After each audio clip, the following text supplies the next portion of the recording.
उत्तराखंड में मदरसों को लेकर अचानक क्यों तेज हुई हलचल? मामला कहीं बड़ा तो नहीं? एक छापेमारी के बाद खुलने लगी ऐसी परतें जिसने पूरे सिस्टम को चौंका दिया। अब पूरे प्रदेश पर नजर। अब 452 मदरसों की फाइलें खुलेंगी। आखिर सामने क्या आने वाला है? असर दूर तक जाएगा। उत्तराखंड में मदरसों को लेकर अब एक ऐसी कार्रवाई शुरू हुई है जिसने पूरे सिस्टम की निगरानी बढ़ा दी है। मदरसा बोर्ड खत्म हुआ तो क्या बदला? कितने मदरसे नई व्यवस्था में मान्यता ले चुके हैं? कितने अभी भी पुराने ढर्रे पर चल रहे हैं? और सबसे बड़ा सवाल, क्या बिना नई मान्यता के मदरसे चल रहे हैं? देहरादून में हुई एक छापेमारी के बाद अब मामला सिर्फ एक मदरसे तक सीमित नहीं रहा। देहरादून, हरिद्वार और उधम सिंह नगर से शिकायतें सामने आई और अब पूरे प्रदेश के मदरसों का रिकॉर्ड खंगाला जा रहा है। उत्तराखंड में मदरसों को लेकर अब बड़ा एक्शन मोड दिखाई दे रहा है। 30 जून को मदरसा बोर्ड खत्म होने के बाद व्यवस्था बदल चुकी है। अब मदरसों को नई व्यवस्था के तहत उत्तराखंड अल्पसंख्यक शिक्षा प्राधिकरण से मान्यता की प्रक्रिया पूरी करनी होगी। लेकिन इसी बीच सामने आया एक आंकड़ा पूरे मामले को चौंकाने वाला बना रहा है। मदरसा बोर्ड के समय प्रदेश में कुल 452 मदरसे पंजीकृत थे। इनमें 400 जूनियर स्तर के और 52 सीनियर लेवल के मदरसे शामिल थे। लेकिन बोर्ड खत्म होने के बाद नई व्यवस्था में मान्यता के लिए आवेदन करने वालों की संख्या सिर्फ 60। यानी सवाल सीधा, 452 में से बाकी मदरसों का क्या हुआ? क्या वो बंद हो गए? क्या वो नई मान्यता की प्रक्रिया में, या फिर कहीं कहीं बिना नई मान्यता के संचालन जारी है? इसी सवाल का जवाब तलाशने के लिए पूरे प्रदेश में रिकॉर्ड की जांच शुरू हो गई है। और इस पूरी कहानी में सबसे बड़ा ट्विस्ट सामने आया 3 जिलों से, देहरादून, हरिद्वार और उधम सिंह नगर।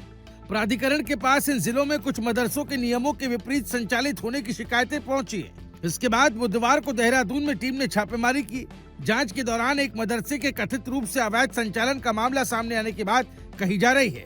अब इस कार्रवाई की रिपोर्ट शुक्रवार को अल्पसंख्यक सचिव के सामने रखी जानी है।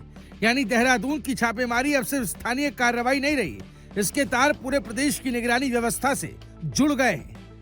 अब प्राधिकरण ने सभी जिलों से रिकॉर्ड मांग लिया है। फोकस उन मदरसों पर है जिन्होंने नई व्यवस्था के तहत अल्पसंख्यक शिक्षा संस्थान की मान्यता के लिए आवेदन किया है। इस रिपोर्ट के जरिए एक एक संस्थान की स्थिति सामने आएगी।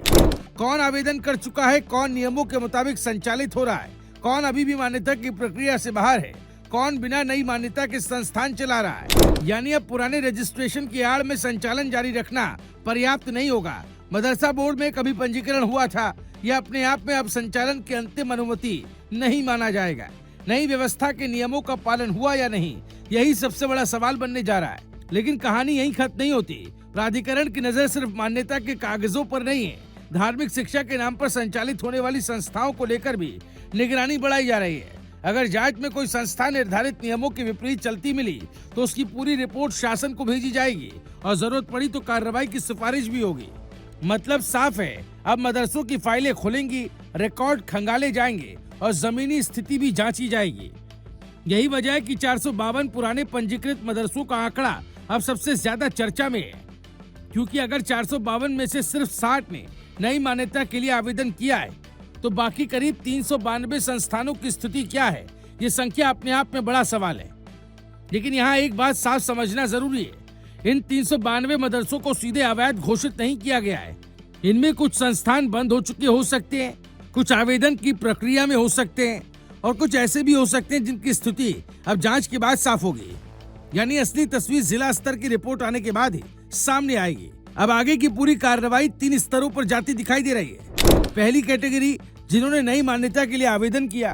दूसरी कैटेगरी, जो निर्धारित नियमों के अनुरूप संचालित पाए जाएंगे। और तीसरी, वो संस्थान जो बिना मान्यता या नियमों के विपरीत संचालित पाए जाएंगे। सबसे बड़ा एक्शन तीसरी कैटेगरी पर हो सकता है। ऐसे मामलों में प्राधिकरण अपनी रिपोर्ट शासन को भेजेगा और कार्रवाई की सिफारिश करेगा। यानी मदरसा बोर्ड खत्म होने के बाद अब असली परीक्षा शुरू हो चुकी है। 452 मदरसों की फाइल खुल चुकी है। अब किसका नंबर आता है, नजर इसी पर है। Bureau report, रायशुमारी।